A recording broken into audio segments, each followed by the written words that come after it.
alhamdulilah rabbil alamin.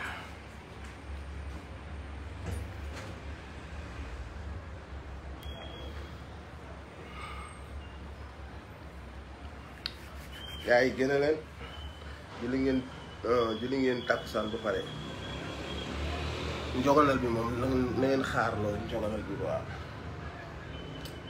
wala ngeen di njoganalu di waxtaan en même temps.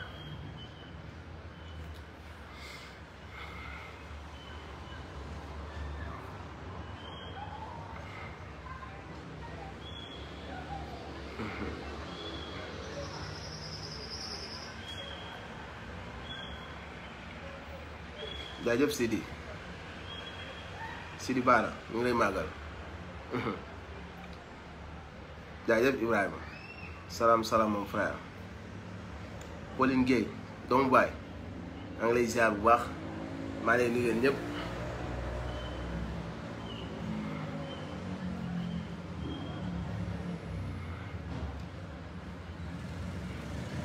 Jibril Ndaw Koundaan Ndaw man nag sama bët yi dafa mën a jaay na léegi dafa mën léegi ma jaar ci ophtalmologue bi de Jibril maa ngi lay ziar Lamine Bari maa ngi lay ziar maa ngi leen di ziar yéen ñëpp j'espère que ni nga am jàmm bu baax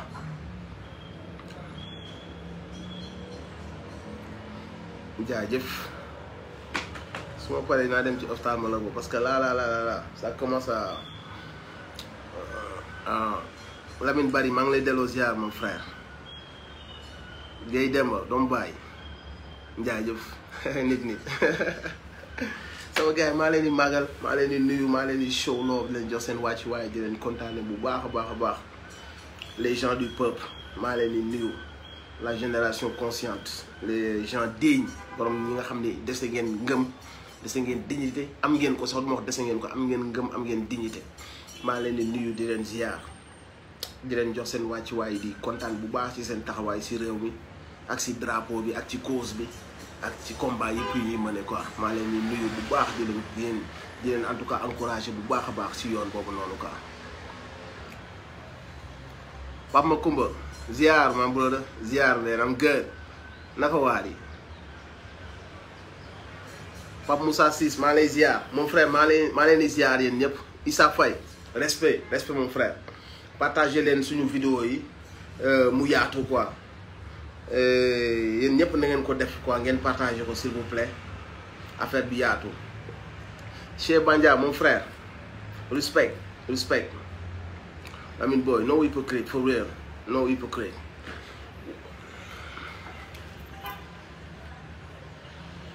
Amadou Ciss maa lay ziar mon frère Aliou Mbaye maa ngi nuyu di ziar ñëpp di show love ñëpp am leen jàmm am leen tawfeex sama gars yi partager leen vidéo yi mu yaatu parce que aussi dañu bëgg a waxtaani quelques points yoo xam ne dañoo bëgg mu yaatu ñëpp jot ci Zef respect Hatab Koli mon frère maa ngi lay ziar Atis Mons yeah Hatab Koli ça me dit quelque chose de mais xaw naa réer nag am naa après nga remind ma rek maa leen di ñaan ngeen partager vidéo yi parce que dafa am quelques points yu ma bëgg ñu waxtaane ko te bëggoon naa affaire bi yaatu aussi parce que aussi ñu ngi organiser mouvement manifestation 23 juin bi loolu aussi bokk na ci ñuy war a waxtaane bëgg naa yéen ñëpp ngeen teewlu ko parce que aussi lu important la ci combat bi lu c'est très important et c'est très symbolique aussi ci combat bi ak surtout combat bi donc yéen ñëpp aussi maa leen koy ñaan ngeen partager vidéo yëpp au maximum du leen wàññi dara te day yokk visibilité bi parce que dañu bëgg message bi mu àgg fi mu war a àgg. lu may njëkk a démarrer sama waxtaan maa ngi koy commencer ci post boo xamante si nii Xuman wax na ko loolu laay njëkk a commencer ma bëgg nag yéen les gens du peuple les gens dignes yéen ñi garder seen honneur ak seen dignité. yéen ñi gëm seen réew gëm seen patrie maa ngi leen di ñaan ngir yàlla ngeen vigilant ci sortie yi nit yi di def ci jamono yi ñu tollee nii amul ci benn sortie boo xamante si nii c'est fait de manière anodine juste comme ça tout est fait exprès. Il y a beaucoup de gens qui ont trahi le combat qui ont trahi le peuple xumaan nag yow dina am benn genre cër bu ñu garder un peu ndax sa ancienneté ak ci yenn combat yoo doon faire semblant de bokk te mosoo cee bokk parce que réellement bu ñu waxante dëgg kenn mosu la gis ci benn combat même ay Y'en a marre yi boo la demee jege leen tapet moo taxoon parce que ñàkkoon cee bokk ñeme woo ko mais mosoo gëm combat wu Y'en a marre mosoo ci imprégné wu maanaam mosuñu lim ay leader Y'en a marre boole la ci tu faisais genre yaa ngeeg ñoom parce que yow ak ñi ma xam vous faites semblant mosu leen a bëgg a mener benn combat pour de vrai. Après c'est très facile aussi d'écrire des sons loolu ci rap la bokk de dire ceci et cela loolu ñun ñëpp mën nañ ko def mais engagé pour de vrai engagé sur des causes loolu c'est pas donné à tout le monde. Il y a beaucoup de gens yoo xam si ni dañuy jël seen micro seen big bind yi parce que c'est pour se donner une crédibilité wala pour mën a en tout cas gagner la sympathie du peuple xam nga fi waxee mais au fond mësuñu mëne benn combat nga gis leen ci nii pour de vrai ñu mëne combat boobu noonu donc faire semblant boobu jotoon na xam sax dinañ ci garder benn genre respect ñu bañ a xabaabal trop parce que aussi li nga def saaga la boo saaga peuple bi parce que aussi mënuñu gis ku mel ne yow nga nekk magum jëmm yàgg a sàkketoo combat yi tey jii nii nga gis ay nervi yuy dox di songu say rakk say jarbaat ay jigéen Saint-Louis gis nga ñuy naaj ci ay jigéen dara waralu ko ce ne sont ni des terroristes ni des personnes yu dangereuses c'était juste ay nit yoo xam ni dañ doon exprimer seen droit wax ni ànduñu ci lii président d'accord président kontaanuñu mars bii ñu weesu nga gis que ni y avait des nervis yow xumaan nga gis ko yow ak ñi nga àndal ngeen gis que ni y avait des nervis yu nguur gi jël jox leen ay yat tuur leen ci Ndakaar ñun sax wóoruñu ndax c'est des Sénégalais là pour la plupart nga gis que ni ñooñu ñu ngi leen tegoon ci ay pick-up ñu yor ay yat di dóor ay boy yu ndaw di leen toroxal seen ay rakk seen ay jarbaat nga teg ci sa bët après nga bëgg tey jii nga bëgg a jouer aux idiots tu n'es pas un idiot mais tu as vendu loo wur woon jaay moo tax ngay faire semblant parce que tu sais faire la différence bébé buy doog a juddu il fera la différence entre ab opposant bu am sécurité am maanaam buy dem oto mënul ñëw rek dem tout le monde xam na que dina am sécurité ab opposant bu am sécurité am de 3-4 personnes identifiées yu nit ñi xam yoo xam ne ils sont là pour sécuriser seen client ce qui est très différent d'un président bu ñuy jox caisse noire di la fay suñu impôt teg ci pour fayal la gendarmerie fayal la police ñooñu yëpp reste sécurité nekkoo ci benn danger boo xamante si nii danger bi àgg na foo xam ne police mënatu laa sécuriser gendarmerie mënatu laa sécuriser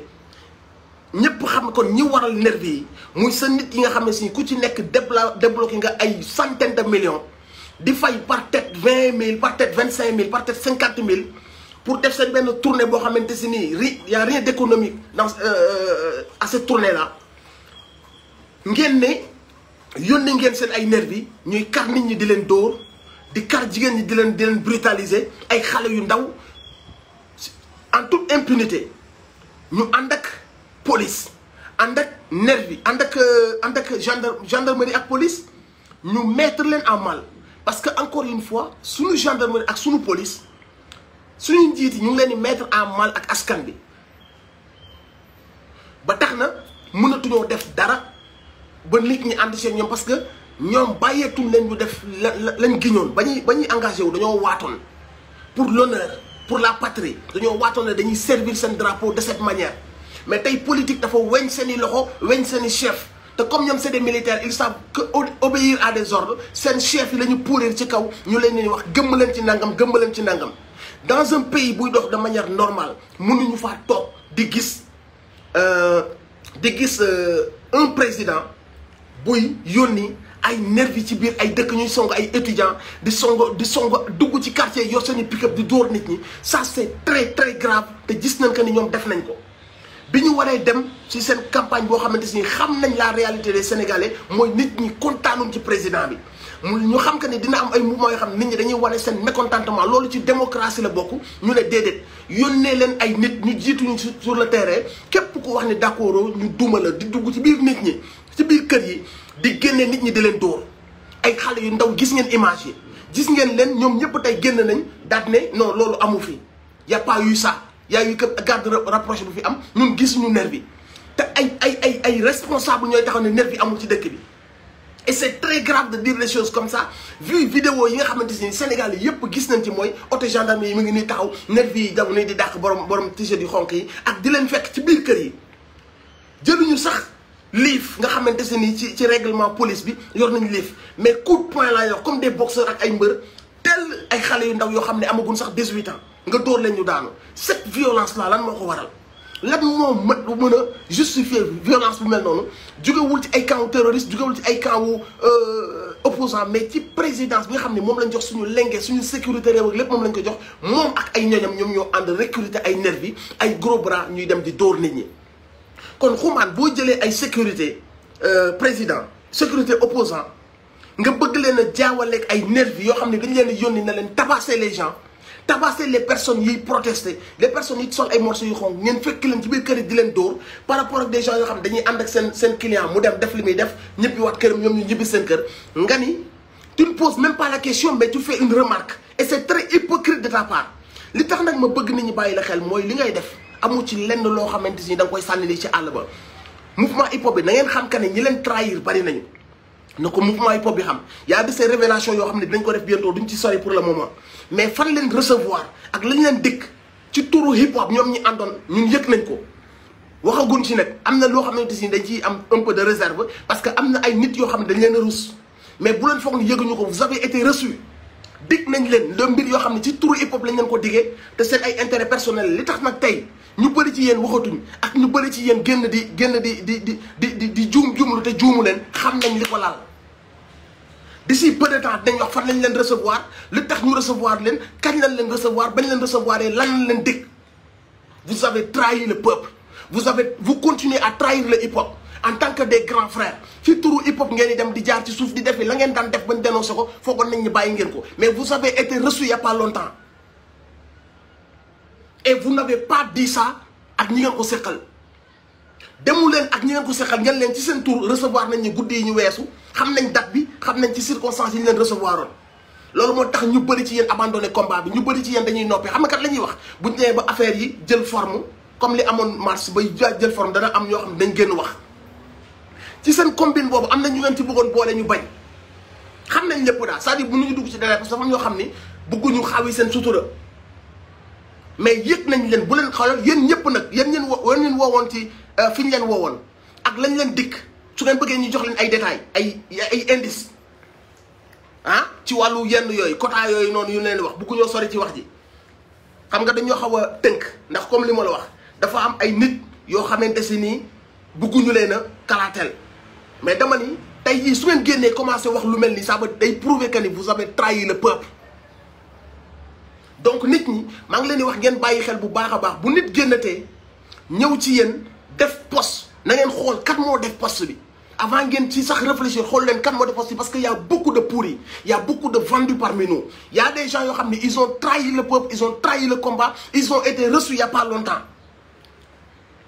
ki leen recevoir xam ngeen ko li taxoon ñu recevoir leen xam ngeen ko liñ leen dig xam ngeen ko vous êtes des traîtres xam nga waxoon naa fii vous êtes des charognards mu jur ay problème mais vous êtes des traîtres vous avez trahi le peuple encore une fois yéen a ngi dem ci turu hip hop ñu leen di recevoir di leen dig yoo xamante si ni généraliser woon ko pour le hip hop pour yéen la seen bloc et on citera les noms moment bi bu jotee on citera les noms donc li ngeen def du njuum xumaan li mu def bu kenn daa juumul tout est calculé xumaan yi ñu recevoir woon la bokk tey bu taxawee daat ne nervi ak ñi dem ci garde ñuy dóor Sénégal ci koo xam ne yow tu es quelqu'un d'engagé à la base li nga war a njëkk a def mooy nga condamner jusqu'à sa dernière énergie mooy nga condamner cette violence ces gens-là avec des gourdins encagoulés toog ci ay pick-up di tugg ci biir dëkk bi waroon yow li ngeen waroon njëkk a def mooy ngeen condamner loolu avant dara di xew maintenant vous essayez de justifier ça vous êtes devenus maintenant les pions de ñi leen recevoir ak li ñu leen dikk vous êtes des traîtres te loolu gars yi xamoon nañ ko du tey lañ ko xam on a toujours su que ni da ngeen doon mbubboo combat bi on a toujours su que ni yàgg ngeen jouer double jeu engagé wu joxewu complètement ñi ko def ci yéen bëriwul à moitié xool yër su carte gi defee ni ngeen def benn son mën na ko ci bokk daal daw génnaat tout ça gars yi xam nañ ko mais soyez patient ñooñu ñëpp dinañ leen wax un par un fan lañ demoon ñan ñoo leen recevoir kan moo leen recevoir lan lañ leen dégg ci wàllu woo xamante ni c'est des choses yu personnelles ñoom yu ñu leen war a jox ak yu ñu leen war a defal ci yenn quota yoo xamante si ni yëg nañ ko et y a des gens yu ñu rus ci biir yoo xam si ni ñoom ñoo ñuy téye instant bi nii à l'instant présent par connerie bi xumaan bind moo tax bëgguñu ñëw rek déballer lépp mais à moment venu dinañ wax lépp fi ngeen demoon ban période lañ leen recevoir xam ngeen bu baax lañ leen di wax bu leen fi sax jéem a feebarlo donc juste pour vous dire faites attention les gars certaines personnes jouent un double jeu il y a des gens yoo xam ne dañoo porté un combat bañ xàmmee leen ci mais depuis que les temps sont durs ils ont vendu seen engagement ils jouent un double jeu ils se font recevoir ak ñu leen di dig ay mbir faites très attention ak kan ngeen di waxal kan ngeen di déglu poste yooyu nit ñoo ñu def ñu waroon a taxaw xeexal askan bi ñu waroon a taxaw jooyal jigéen ñi ñu dóor xale yi ñu dóor ponkal yi waroon taxaw ne soi-disant ce sont des panafricanistes soi-disant ce sont des gens engagés ñooñu waroon taxaw ne lii warul am ci réewu am démocratie warul am ci réewu république ñooñu ñoo taxaw di ko wutal ay laytay bu leen fokkani nag dañ koo def nii rek de manière gratuite barke alxuraan waxuma pour waxantu xam nañ bu baax li ma leen di wax dañ leen a recevoir il y a pas longtemps te biñ leen di recevoir waxuñu ko waa hip hop bi lañ leen fa dig ban génnee waxuñu ko waa hip hop bi léegi nag yéen peuple bi lay waxal jël leen seen ay dispositions bopp tout le monde n'est pas avec vous certaines personnes feront semblant d'être avec vous mais ci suuf ña nga leen di jaay ña ngay jaay seen combat te dañuy bàyyi ba moment opportun ñu sànni benn bomb donc man mii di wax bu leen ma gis rek daan di dama engagé ngeen topp ma de topp leen samay wax saytu leen samay wax topp leen sama engagement ak samay jëf est-ce que je suis un corrompu ou pas ce n'est pas parce que je viens ici et que je crie que je détiens la vérité donc ne suivez plus personne aveuglément parce qu'il y a trop de vendus parmi nous li may wax su yanoo maanaa jàpp leen maanaa bi ngeen jàpp si su fekkee lëndëm na seen i bët rek am leen ci recul ngeen xool bu baax kii li muy wax ndax yanu na maanaa ndax kii la dafa changer discours ndax kii la dafa affilié wu ci suuf ay mbir yum ñu waxul bu ko defee ngeen di doog a def seen propre opinion mais c'est juste pour vous avertir que y a des lâches ci biir léegi su ma paree ci ñooñu rek dinaa ñëwaat ci ñoom pour wax ci seen recevoir bi nga xamante si amoon nañ ko audience ñu recevoir leen ko lañ fa dig ca turu hip hop te bi ñu génnee communiqué wuñ ci wax ko waa hip hop loolu dinañ ci delluwaat nañ ci dellu si waat fii kenn mënu fay def lu ump gars yi même booy yi ngeen ci bëggoon takkal ñu bañ dinañ saluer seen bañ boobu ñu bañ même su fekkee que ne am na ci booy yoo xam ne amuñu ak ñoom vibe mais bañ gin bañ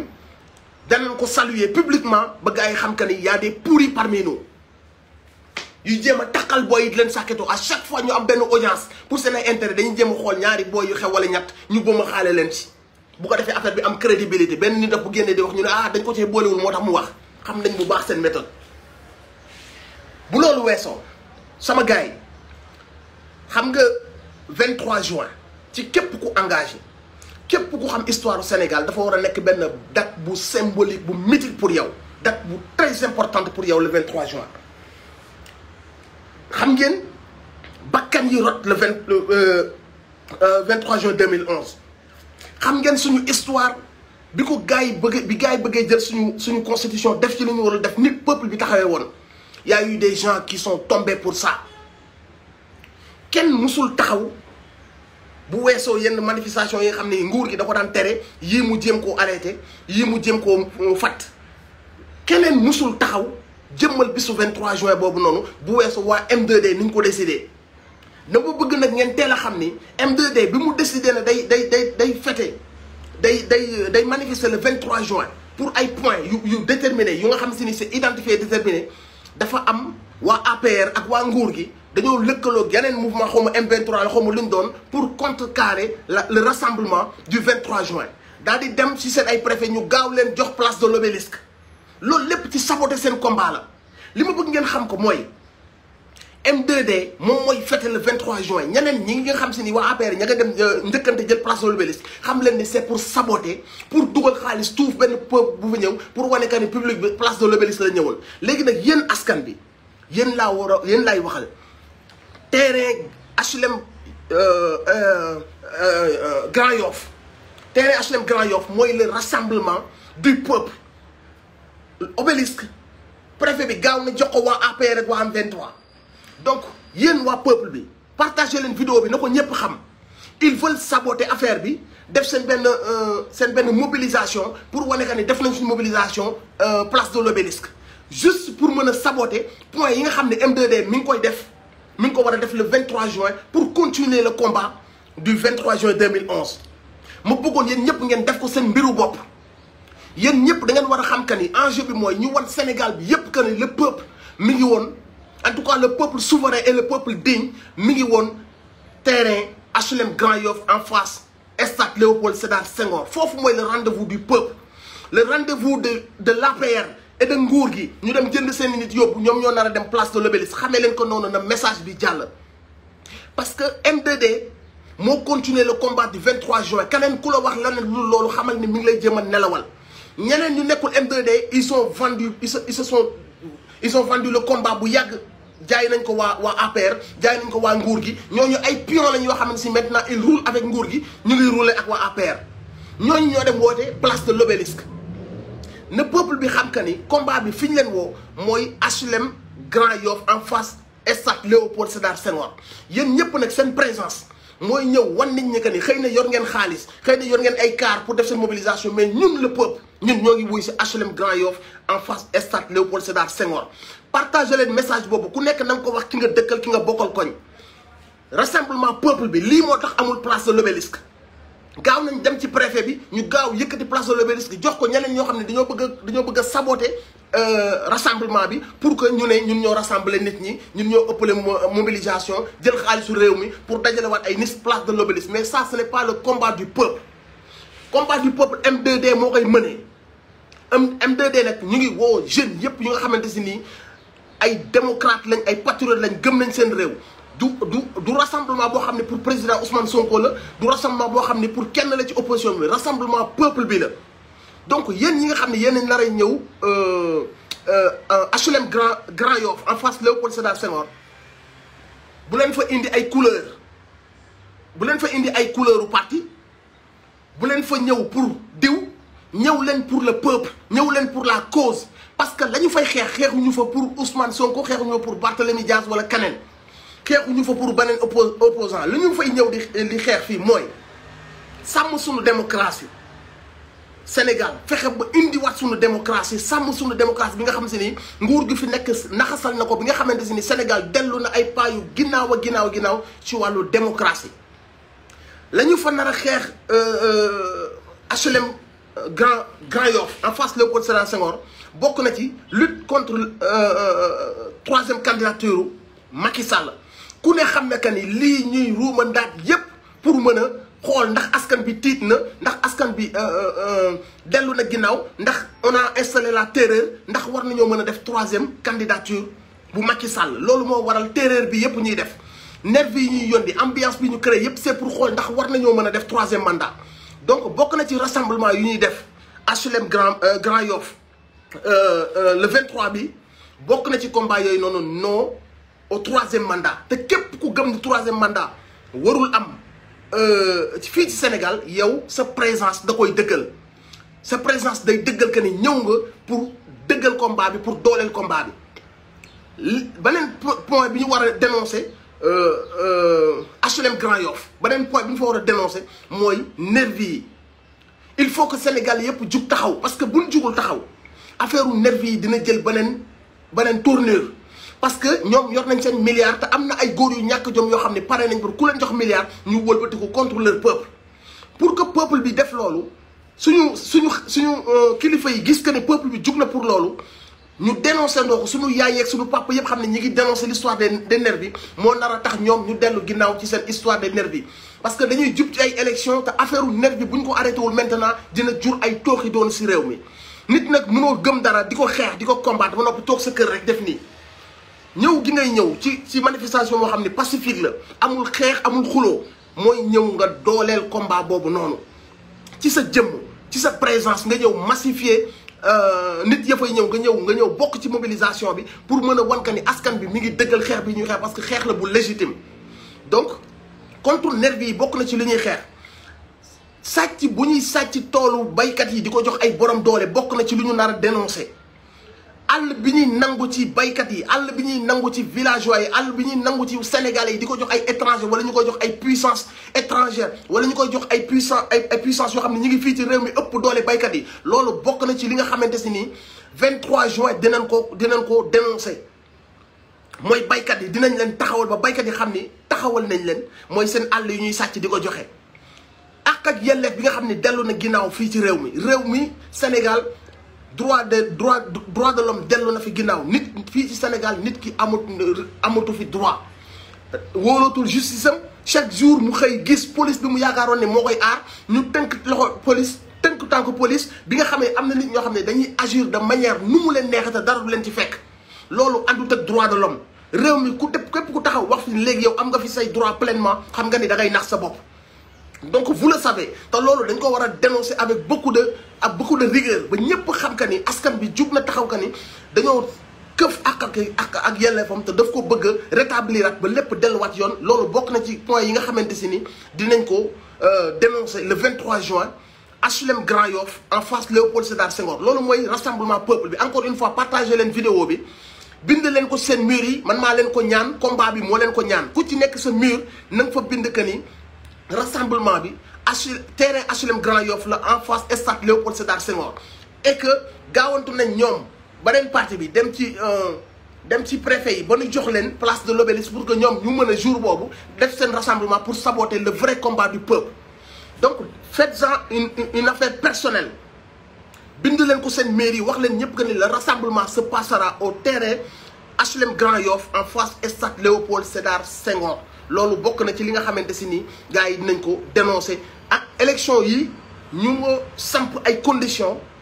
bi nga xam ne ni élection yi ñu jublu dina jaar si yoon ñu organiser ko ci yoon bi nga xam ne bépp sénégalais am nga sa chance dem prétendre wuti ay voix def fi sa élection fichier bi ñu jaarale ko ci yoon bi ñu ko war a jaarale nguur gi toog ak opposition bi ñu teg lépp si yoon lépp leer ñu organiser ay élections yu transparentes yu jaar yoon luubal ak sàcc ak jaay doole ak imposer ñoom seen ay affaire loolu war nañ bañ mu am Sénégal te loolu bokk na ci poñ yi nga xamante si ni dañu koy xeex le 23 juin 23 juin bi nag ñu leen di woo sama gars yi xam leen que ni 23 juin bi 23 juin la boo xamante si ni c'est très symbolique pour la suite de notre histoire ñun cette jeunesse nag bi nga xamante si ni yeewu nañ cette jeunesse bi nga xamante si ni nag ñoom xam nañ enjeu yi nangootuñoo nekk xaru kenn Sénégal lañ jiital drapeau bi dëgg justice la ñu bëgg ak développement man génération boobu laay waxal génération boobu laa bëgg ñu jël seen avenir en main comme ni ñu ko commencé di defee mais toog ci internet baax na wax ci internet baax na mais ni ngeen koy defee ci internet ngeen ko war a defee sur le terrain rassemblement bi ñu leen woo du rassemblement bu xeex du rassemblement dàqanteeg police rassemblement bu pacifique la mais génn gi ngeen di génn day firndeel que ni askan bi mi ngi exiger point yu ñu fi limee yu ñu fi cité pour que ñu respecté ko parce que réew mi ñu ngi courir benn danger bu doy waar te kenn teguñu ko ku dul président Macky Sall ak ñu mu àndal parce que nervi yi ñu ngi lëmbe réew mi nit ñi ñu ngi mer ku ne mu ngi bëgg a venger wu ku nekk mu ngi bëgg a defal boppam justice te loolu buñ ci continuer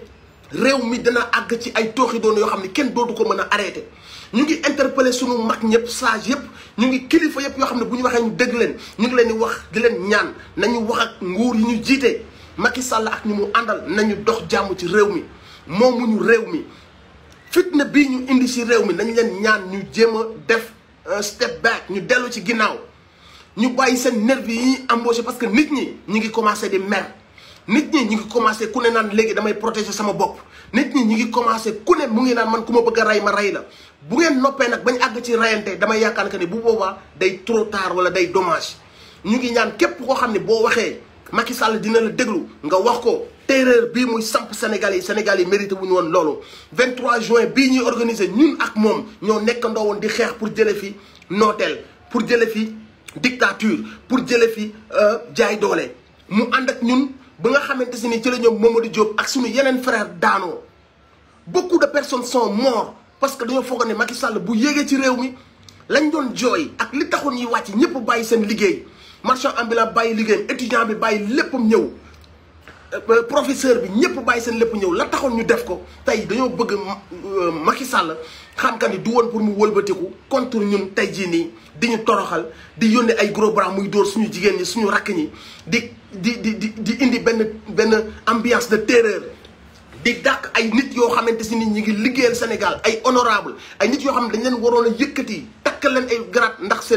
seen patriotisme ndax seen citoyenneté ndax seen respect du drapeau nit yooyu la ñu nekk di toroxal di promotionner ay nit yoo xamante si nii ñëpp njort nañ ko ne violence nañ naru indi ci dëkk bi. donc yii yëpp nag ay point la yoo xamante si nii du ay jinne ñooy ñëw régleel ñu ko du ay malaaka ñooy ñëw régleel ñu ko ñun le Sénégal ñoo ko mën a régler suñu bopp. cette jeunesse bu leen nangooti mukk ngeen nekk bétaayu kenn ñu toog ci télé bi di leen nax ak di leen fenn. beaucoup de ces gens à la télé ce sont des grands menteurs seen ay ceeb mu ngi neen xaalis ba ñu Sénégalais yi moom xaalis bi waroon a changer la vie de Sénégal yi yëpp sàcc nañ ko te buñ ko sàccee ba pare dañ ciy cof loo xam ne moom lañ leen di toroxale après parce que ci la ñuy jënd ay nervi amuñu benn xëy amuñu benn xaalis amuñu lenn lu leen war a mën a may ñu yor ay millions yu ñuy séddale nii ci mbedd yi di ko jox ay nervi jógewuñ ko fenn ci xaalis bi ñu leen di dóoree ñu ngi ko génne ci seen ay poche dañ ko génnee ba pare dem jëndaat ci ay yat jox ko ay nit pour ñu wàññeeku di leen ci dóor loolu nag la ñu bëgg a dakkal moo tax ñu leen di jox rendez-vous partager leen vidéo bi ak message bi surtout que place de l'Obélisque fexe nañ ba gaaw jox ko waa APR ak ñeneen ñu àndal pour ñu saboter le 23 juin. donc loolu mooy première information bi deuxième information bi mooy le rassemblement du peuple le rassemblement du 23 juin se passera au terrain HLM Grand Yoff moo nekk en face Léopold Sédar Senghor. képp ku bokk ci combat bi képp ku bokkoon ci M23 tey yaa nekk ci M2D na nga xam que ni rassemblement bi foofu lay amee terrain HLM Grand Yoff bi jàkkaarloog Léopold Sédar Senghor. encore une fois lañ fa indi nit ñi du ay affaire parti affaire peuple bi la bu fa kenn indi ay couleur parti bu fa kenn ñëw parce que diw moo la fa indi yéen ña fay ñëw yëpp na leen Sénégal tax a jug na leen démocratie tax a jug na leen yëkkati réew mi tax a jug na leen xeex nooteel ak jaay doole tax a jug bu ngeen fa ñëwee ak discipline indi leen drapeau su ngeen ko bëggee sol leen lu weex su ngeen ko bëggee sol leen lu ñuul su ngeen ko bëggee ñëw leen avec cette idée là de xeexal Sénégal tampi bi ñu leen wax parce que Sénégal tampi ñu wax ko ñu bañ koo wax Sénégal tampi à tous les niveaux Sénégal tampi ci faj bi Sénégal tampi on le sait barke alxuraanu karim nit ñi fajuwuñu nit ñi amuñu lu ñu defee analyse yi cher na ordonnance yi cher na les hôpitaux sont délabrés amuñu ay rajo lépp panne na amuñu sax ay ventilo yu leen tiim malade yi ñu ngi leen di teg ci ay saret pendant ce temps yéen a ngi gis ne ñu ngi wër di jënd joxe ay millions yu dul jeex pour jënd benn semblant de popularité. Sénégal tampi ci njàng mi Sénégal tampi ci hôpitaux yi Sénégal tampi ci liggéeyu ndaw ñi Sénégal tampi ci sécurité Sénégal tampi ci université gis nga université les étudiants maa leen di fàttali dara keroog gis naa Birima muy bëgg a jouer ci seen ay sentiment il faut ñu comprendre benn affaire dëgg la ki nekk université jàng moo ko fi yóbbu mais bu loolu weesoo kooku nekk université bu ñu yokkee ceeb bi du ko yëg dama leen di laaj est-ce que étudiant bi bu ñu yokkee dawlin bi du ko yëg étudiant bi bu garab yi chéré est-ce que étudiant bi du ko yëg injustice bu dee am ñuy jàpp di tëj ku leen neex étudiant bi du ko yëg nervi yi bu ñuy wàcc ci dëkk bi di def lu leen neex étudiant bi du ko yëg démocratie bu amatu ci dëkk bi étudiant bi du ko yëg donc étudiant bi c'est un citoyen comme tout le monde comme nag xam nañ que ni étudiants yi kenn mënu leen nax duñ ay xar combat bu ñuy mëne combat de principe lay doon moo tax ñu bëgg a détacher les étudiants de leur engagement et leur engagement c'est un engagement citoyen c'est un engagement patriotique donc comme les étudiants nekkuñu à leur faveur ils essayent de mettre les étudiants là seen ay sensibilité fii ñi fiy rey étudiant ñi rey ñoom Balla Gaye ñi rey étudiants yi nga xam si ni à Saint-Louis dañoo demoon di laaj seen lekk jox leen ñu lekk xam nañ leen fii xam nañ ñan ñooy reykatu étudiants yi donc n'allez pas dire que ni politiciens yi dañuy utiliser étudiants yi non mosoo gën leen gis ab opposant bu rey étudiant mosoo gën leen gis benn opposant bu gis étudiant muy wut lu mu lekk ak lu mu kii mu dem toroxal ko ñi koy def xam nan ñan ñoo koy def ñan ñoo toroxal étudiants yi on les connaît donc ils essayent vraiment de casser engagement boobu engagement citoyen boobu étudiants yi am ba tax na ñu leen di yónnee à la télé ñu naan leen non ñoom seen jàng lañu war a focus étudiant non na nii maanaam étudiant est un citoyen bu war a jël camp bu war a poser les vraies questions bu war a mener des combats parce que dëkk boo dem liggéey ya fa gën a combat ya fa gën a mag combat ya fa gën a jur ay résultats ay étudiants ñoo ko porté parce que l'étudiant est censé être un intellectuel éveillé boo xamante si ni à chaque fois muy jël position day fekk que ni il est éclairé donc on ne peut pas écarter les étudiants du champ du combat citoyen du combat patriotique donc loolu noonu la ñu bëgg étudiants yëpp ñu xam ko seen bopp te bañ a nangu kenn mu jouer ci seen ay cerveau à travers di leen raayaale di leen protéger waale te xam nañ ne protéger wuñ leen parce que ñooñu ñooy défendre ceux qui rendent la vie de ces étudiants impossible ceux qui rendent la vie de ces étudiants précaires qualificatif boo mën a jël ñi leen teg loolu noonu ñooñu ñooy niinal seen ceeb pour ñu dem ci télé bi naan dañuy jéem a blow mind étudiants yi donc on appelle tous les étudiants fu ñu mën a nekk si àdduna bi qu'ils continuent de mener un combat citoyen et un combat patriotique les étudiants doivent être devant parce que ñoom ñoo war a éveiller ils comprennent les enjeux bu leen kenn bluffer seen mind donc ñi ñuy woo ñëpp mooy peuple bi képp ku gëm combat bi képp koo xam ne 2011 yaa ngi woon ci rang yi mu nekk Y'en a marre faneen ak faneen képp ku nekkoon ci combat bi xamal ni le rendez-vous est donné le rendez-vous est donné le 23 juin au terrain HLM Grand Yoff en face Léopold Sédar Senghor ñu leen di fàttali que ni fexe nañ nag ba teel a jël place de l'Obélisque jox ko suñu ennemis yi ñeneen ñi nga xamante si ni ñoo noot askan bi ñeneen ñi nga xamante si ni ñoo sàcc askan bi ñeneen ñi nga xam ne ñoo tee askan bi épanouiru teg leen injustice teg leen famine teg leen pauvreté teg leen chômage ñooñu ñoom ñoo ni tey dañuy daje place de l'Obélisque le 23 juin nan la lañ ci jublu dañ ni comme ñun ñoo yor nguur nan saboté manifestation gars yi ñun tamit ñu def suñu rassemblement loolu moo tax ñu gaaw leen a jox place de l'Obélisque mais yéen ñi nga xam ne vous êtes les gens du peuple yéen ñi yàgg mener les combats yéen ñi bëgg a défendre les causes yoo xam ne c'est des causes qui sont justes xam leen que ni le rendez-vous comme ñoom place de l'Obélisque pour ñoom la yéen xam leen que ni le rendez-vous du peuple mooy HLM Grand Yoff ci terrain bi en face stade Léopold Sédar Senghor c'est ça le combat maa leen di woo à beaucoup plus d'engagement maa leen di woo à beaucoup plus de rigueur à beaucoup plus ngeen éveiller seen conscience yi parce que il y a beaucoup de gens qui sont payés pour vous endormir à l'image de ce gars-là Xuman bu génn di tëkkale ay sécurité d'un opposant ak ay nervis yuy dóor ay rakkam ay fansam ay jarbaatam ay jigéen yoo xam si ni nguur moo leen yónni ma leen di rappeler que ni ces gens-là ont été reçus il y a pas longtemps am lu ñu leen dig lu rëy rëy ci turu hip-hopeurs yi lañ demee nag te bi ñu dem waxuñu ko hip-hopeurs yi ñu dig leen lu rëy ce sont ces gens-là qui commencent à sortir benn par benn pour yàq xelu nit ñi parce que être un vendu weesuwul ñu dig la nga commencer changer discours nga commencer valider des choses yoo xam ni c'est à punir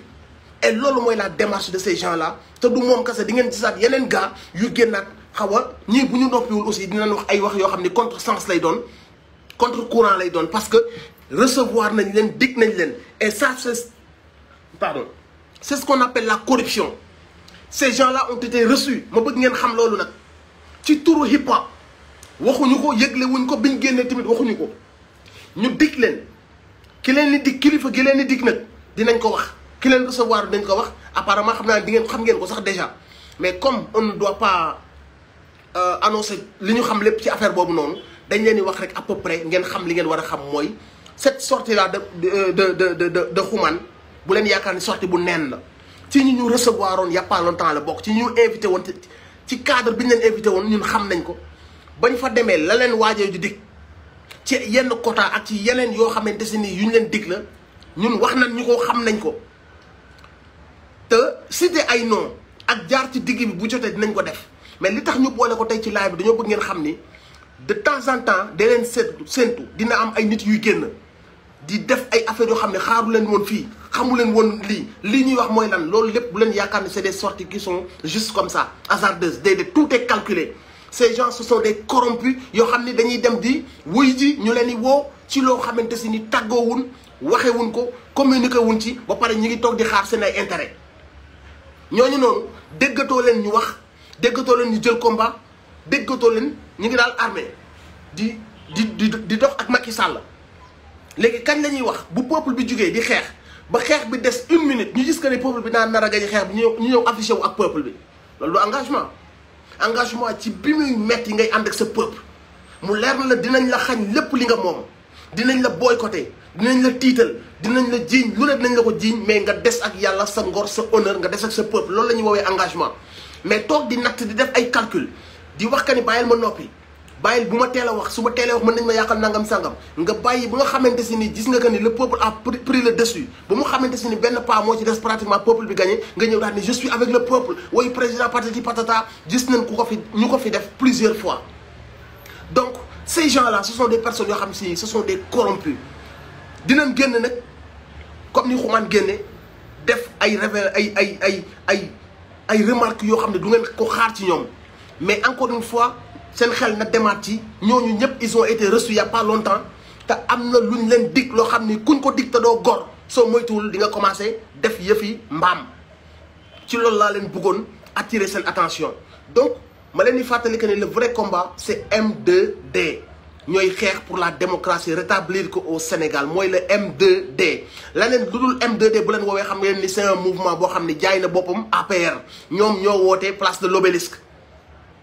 APR xanaa du woo askan bi place de l'Obélisque ñu koy wuy ji askan bi xam na fi mu war a wuy ji mooy terrain HLM Grand Yoff en face stade Léopold Sédar Senghor. Partagez leen la vidéo def leen ko ngeen bind ko ci seen mur yi pour que seen xarit yi ak seen compagnon de guerre yi de combat yëpp ñu de lutte yëpp du moins de lutte laay wax seen compagnon de lutte yëpp ñu xam que ni rassemblement bi foofu lay amee et que ñoom ñëpp seen présence dañ ko souhaiter est-ce que bëgguñu fa ay couleur politique encore une fois c'est important fu ñëpp di daje pour le peuple amatul benn parti politique bu ko moom peuple bi moo ko moom. Donc bu leen fa indi ay couleur politique bu leen fa ñëw di scander turu keneen kudul Sénégal turu keneen kudul rétablir la démocratie turu keneen kudul non au 3e mandat non au nervi à la violence et à la terreur imposée au peuple. Non àllu baykat yi ñuy sàcc di ko jox puissance yi ak tous les puissants qui sont dans ce pays yu nangu àllu baykat yi loolu yëpp na ngeen ñëw ñu xeexandoo ko na ngeen ñëw ñu xeex pour les droits de l'homme na ngeen ñëw ñu xeex pour ay élections yu transparentes yu jaar yoon ñu respecter Sénégalais ak seeni choix lii mooy li ñu leen woo di souhaiter seen présence yéen ñëpp ku mën a jàllale message bi jàllale ko partagez la vidéo s'il vous plaît c'est important que le message passe pour que ñu xam que ni am na beneen organisation buy am place de l'Obélisque boo xam ne ce n'est pas le peuple loolu mooy les gens yi nga xam ne si dañ leen jox xaalis bu bëri gaaw leen a jox place de l'Obélisque njëkkante jox leen ko pour ñu saboter le combat du peuple. ful la nag mooy jaay Dakar venez nombreux pour montrer à ces gens que malgré seen xaalis ak seen tentative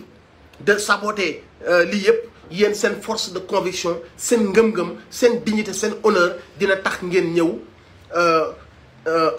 Terrain HLM Grand Yoff en face stade Léopold Sédar Senghor pour wan que ni le peuple est toujours debout avec ou sans distribution d'argent avec fierté avec de manière volontaire ñoom dinañ ñëw ñoom ñëpp massifier la manifestation pour wane que ni vous avez l'argent mën ngeen jënd seen ay nit def seen rassemblement bu mag place de l'Obélisque mais nous le peuple dinañ leen wan que ni kenn joxuñu xaalis kenn corrompre ñu kenn duyuñu ci ay kaar indi ñu de manière volontaire dinañ quitter suñ kër yi ñun ñëpp ànd ak suñuy xarit suñuy cousin suñuy compagnons de lutte ñun ñëpp ñu ñëw feesal terrain ba mu fees dell pour wane que ne le peuple est debout et déterminé pour rétablir la démocratie avec le mouvement M2D. te képp ku nekk M2D moo nekk sur le combat juste le combat du peuple bu leen fàtte que ne ñeneen ñi jaay nañ seen combat jaay nañ seen tour jaay nañ seen xeex jaay nañ seen lépp léegi il roule avec l'État il roule avec waa APR ñoom ñoo woote place de l'Obélisque. Donc xam ngeen fi ngeen war a wuy si mercredi 23 juin une date symbolique pour ñu honorer la mémoire de suñu frères yi daanu pour suñu démocratie suñu frères yi daanu pour suñu drapeau pour suñu frères yi daanu pour suñu réew yéen ñëpp ñëw leen foofu ñu honorer seen mémoire honorer combat yi ñu àndaloon di xeex ak Macky Sall pour mu jëlee ko fi yooyu la retourné wat tey ci suñu askan di ñu ko def ñu bëgg ko wan ka ni nañ ànde woon ak yow di xeex le 23 juin de cette même manière la ñu nar a ànd di xeex pour jëlee la fi le 23 juin ñu wan la kan yi dootoo am sax fitu waxi 3e mandat di nga bàyyi nervi yi ngay embauché di nga bàyyi Sénégal bi nga jël mettre ko à terre di ko toroxal te Sénégal boobu noonu joxe na ay bakkanam pour que tey nga nekk président. Donc loolu mooy le message maa leen di ñaan yéen ñëpp ngeen partagé ko fépp s'il vous plaît et que ngeen def ko seen mbiru bopp parce que manifestation boobu dafa war a réussir xam leen que ne y a d'autres gens yi contrecarré pour mu échec mais yéen a ko mën a réussiral donc venez nombreux na leen ko jaral fu ngeen nekk na ngeen ñëw mais ñëw leen ci ay couleur Sénégal bu leen ñëw ci ay couleur parti bu leen ñëw pour une personne ñëw leen pour yii ñu fi wax ni yi nga xam ne bu ci nekk jar na déplacement bu ci nekk jar na ñëw teew bu ci nekk jar na nga jukk ñëw leen pour idée boobu noonu pour patriotisme boobu noonu pour engagement boobu noonu merci la famille maa leen tuubal di leen jégalu bu baax a baax et incha allah rabbi dinañ ñëw très bientôt maa ngi wax xumaa nag ñu mu àndal nag nañ def nag bu baax parce que sinon y a de ces choses yoo xamante ne si nii amuñu on n'aura jamais du mal à le révéler devant la caméra am na nag nit yu ñu rus am na mbir yu ñu rus yoo xam ne si moo tax ñu xaw a am fu ñu yem mais liñ leen bëgg rek xamal mooy yëg nañ seen rendez-vous yi ngeen demoon yëg nañ lan lañ fa dig yëg nañ xam nañ lan moo tax maintenant ngeen changer de discours vous n'êtes plus avec le peuple mais vous êtes avec les oppresseurs de ce peuple moo tax tey ngeen taxaw di wutal lay ay nervi wasalaam la famille partagez la vidéo au max peace love rendez-vous le 23 juin au terrain HLM Grand Yoff en face stade Léopold Sédar Senghor venez nombreux venez disciplinés venez patriotiquement venez de manière citoyenne et ñu remplir les rangs et que ñu taxawal drapeau bi taxawal combat bi respect à tout le monde 23 juin c'est le rendez-vous yéen ñëpp jàllale leen message bi respect à tout le monde braquez